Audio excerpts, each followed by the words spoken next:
Welcome everyone, I'm Spiro. Thanks for tuning in. Yesterday I sent a formal invitation to the Gates Foundation and invited Bill Gates to be my guest for an interview. That request was quickly denied due to scheduling constraints. I did reply back and inform them that I'd be more than happy to tailor my schedule for the foreseeable future to meet Bill's schedule. I haven't heard back yet. I'm not going to hold my breath. But Bill Gates recently did give an interview to the Rothschild partially owned Economist, and in this interview Bill Gates was asked how he views the U.S. handled the response to the outbreak. And his reply was, aside from the high-risk money that the U.S. ponied up for the vaccine research and development, he thinks that the U.S. is doing a poor job overall. And he directly blamed the poor response on lack of preparation, but also freedom. Yes, Bill Gates blamed our freedom for the spread of the virus. Now let's turn to the US, because it's the country, it's the world's biggest economy, it's the preeminent public health country in the world, it's got the world's best epidemiologists. I mean, why has it done so badly? Well, we believe in freedom, individual freedom. We optimize for individual rights. Bill Gates then went on to praise China and their authoritarian response and said that despite the fact that people's rights were violated, China's response was really amazing. What about China, about which there's obviously a lot of debate? Should we blame China for not fessing up early enough, or should we praise them for the degree to which they got it under control internally? Well, the country that's where a new virus shows up first has the toughest job because they have no warning at all, and so it's likely to get out in fairly big numbers. They clearly made mistakes. There were warning signs, people talking about it. They didn't go after it in those, the month of December and even parts of January. In retrospect, they could have rung the alarm bell more loudly than they did. After that, although in their typical fairly authoritarian way, they did a very good job of suppressing the virus. There may have been a lot of individual rights that were violated there, but the overall macro effect that they achieved is kind of amazing. Now, ladies and gentlemen, this is right out of the 2010 Rockefeller Lockstep document, a world of tighter top-down government control and more authoritarian leadership with limited innovation and growing citizen pushback. The United States' initial policy of strongly discouraging citizens from flying proved deadly in its leniency, accelerating the spread of the virus not just within the U.S. but across borders. However, a few countries did better, China in particular. The Chinese government's quick imposition and enforcement of mandatory quarantine for all citizens, as well as its instant and near hermetic sealing off of borders, saved millions of lives, stopping the spread of the virus earlier than in other countries and enabling a swifter post-pandemic recovery. China's government was not the only one that took extreme measures to protect citizens from risk and exposure. During the pandemic, national leaders around the world flexed their authority and imposed airtight rules and restrictions, from mandatory wearing of face masks to body temperature checks at entries to communal spaces like train stations and supermarkets. Even after the pandemic faded, this more authoritarian control and oversight of citizens and their activities stuck and even intensified. At first, the notion of a more controlled world gained wide acceptance and approval. Citizens willingly gave up some of their sovereignty and their privacy to more paternalistic states in exchange for greater safety and stability. Citizens were more tolerant and even eager for top-down direction and oversight, and national leaders had more latitude to impose order in ways they saw fit. In developed countries, this heightened oversight took many forms, including biometric IDs for all citizens. Again, this is a Rockefeller Foundation document from 2010, and it seems that it's playing out today, 10 years later, as we are witnessing more government authoritarianism than ever before in our lifetimes and possibly ever before in history. Now, this is right down to the biometric IDs, which are rolling out right now, and we're going to get into more here in a bit. But first, Recently, Australia's Prime Minister stated that the coming COVID vaccine would be mandatory for every Australian except for those who had a medical exemption, and good luck getting one of those. Now, this is not good. It has been the plan all along, and it appears that Australia is the testing ground for this approach. Fortunately, this announcement was met with fierce blowback from the people, rejecting the notion of compulsory vaccination. In fact, the resistance was so strong that the Prime Minister quickly walked back his statements and said that the vaccine would not be mandatory, but instead they would strongly encourage people to be vaccinated.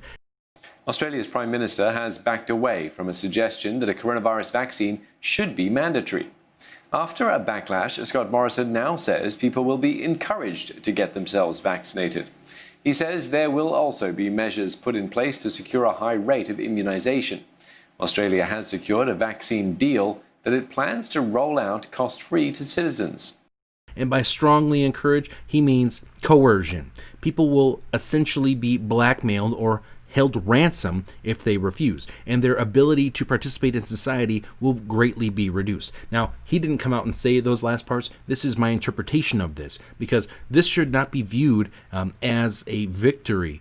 This is essentially a negotiation process. They start here, and they say, mandatory vaccines, and you're like, hell no, we're not taking it. And then they're like, okay, well then, we're going to limit your ability to participate in society if you don't take it. So that's like the common ground. So it's like, oh, well, no. That is BS, okay? That is not a victory. People need to continue to push back. Now, the Australian Prime Minister stated, quote, "We cannot hold someone down and make them take it," end quote. But parents can lose access to government payments like the family tax benefit and the child care subsidies if their children do not meet the immunization requirements. So we will be seeking its most widespread application, as we do with all important vaccines. But Paul, you may want to talk about how those practices are followed, and we'll be doing that, of course, in partnership with states and territories. Thank you, PM. So, of course, the first will be a voluntary call for people, and I'm sure there will be long queues, socially distanced, of course, for this vaccine. It will be incredibly welcomed by many. It will be the absolute ticket to get back to some sort of normal society and the things that we all love and enjoy. So I think there will be a very strong take-up of this vaccine. Of course, there will be some that, for medical reasons, as the PM has said, may not be able to take the vaccine. But there'll be very strong campaigns to encourage people, and we've had experience before of linking vaccination with other programs, and all of those things will be looked at over time. But now, I'm sure there will be several other forms of punishment for Australians and people around the world who refuse to take the vaccine. Now, Australia also granted itself the authority to remove children from their families under its COVID-19 Emergency Response Act to ensure compliance with emergency protocols. Businesses in Australia are also looking to enforce no jab, no job. So if you don't take the shot, you won't have an income. You cannot support your family. You can't pay your bills. You can't keep a roof over the head. You can't put food on the table. Do you see where this is going? Okay, it's not a victory that he walked back the mandatory vaccines.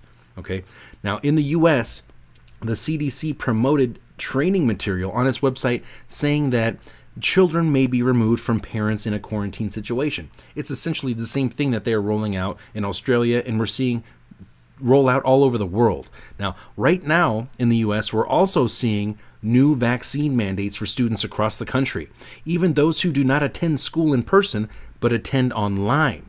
And if your child misses classes, online classes at this point, teachers have been reporting the parents to the police. Now, we are seeing a full court press right now globally to accept COVID-19 84, to obey, and to roll up your sleeve. We are seeing more and more rhetoric that the state has the authority to jail you or to impose fines on you if you refuse to take this experimental vaccine. In addition to restricting your ability to having a job, going to sporting events, going to restaurants, going to a store to buy food, to receive government assistance, to go to school, work, travel, you name it. Okay, they're going to hold this against you. They're going to try to force you to willingly submit. This is blackmail. This is holding you hostage. This is tyranny. okay? And it's being justified by this manufactured crisis. And for generations, the system has been incrementally getting people more and more dependent upon this system of control. And now they intend to use that as leverage and force you to accept anything that the social engineers want. It started with a 2-week lockdown to flatten the curve, okay? Here we are 6 months later with no end in sight. And they're already rolling out the digital IDs, which will eventually include your medical records, your financial records and payments, your credit, your every aspect of your life essentially will be included on this biometric digital ID.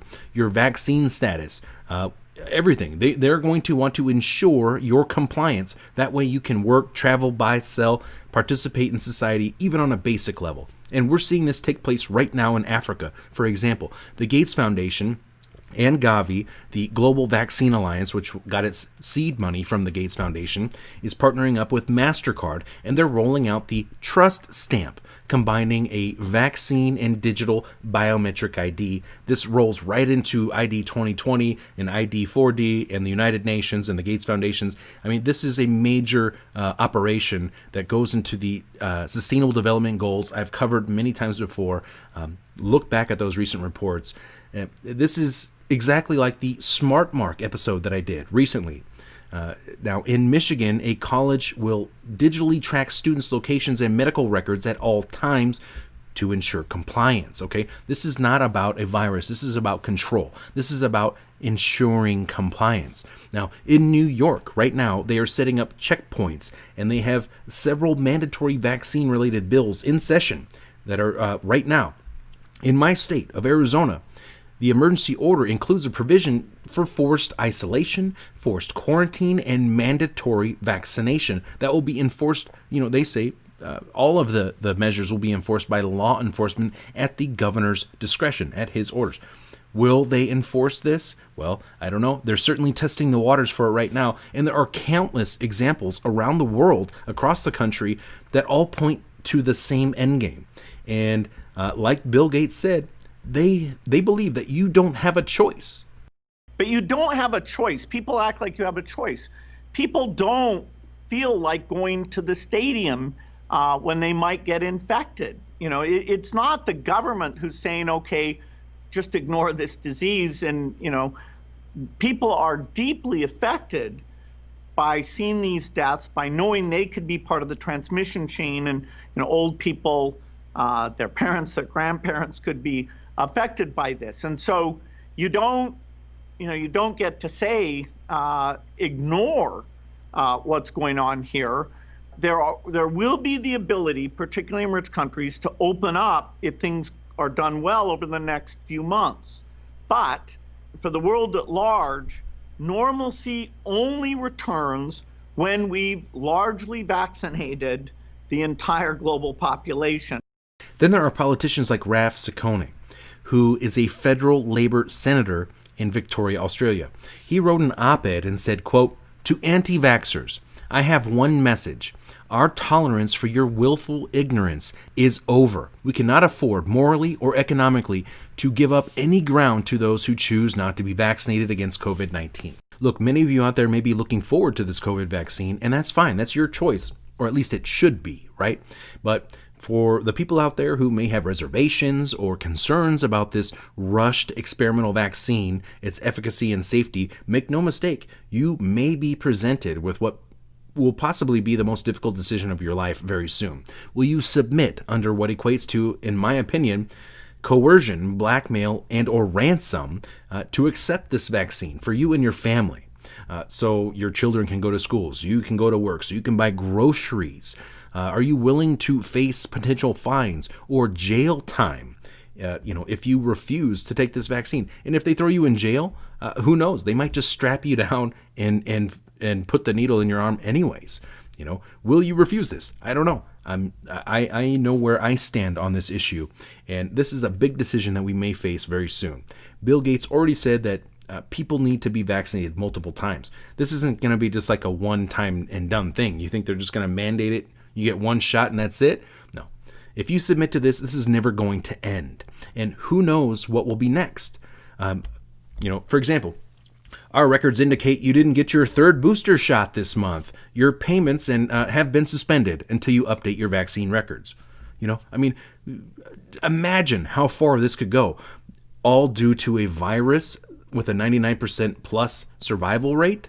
I'm not buying it, and I'm not taking it.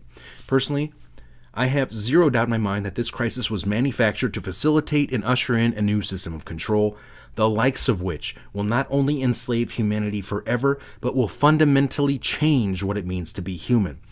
Resist COVID-1984 like your life depends on it, because there's a good chance that it does. Regardless of the consequences, I know where I stand. I know my position. Stay tuned for more. I'm Spiro. Be sure to follow me on BitChute, because it's videos like this one that promote the idea of individualism and non-compliance that will get this channel removed. I'm surprised it's still around at this point. And I think at this point it's obvious this is not about a virus. It's about control.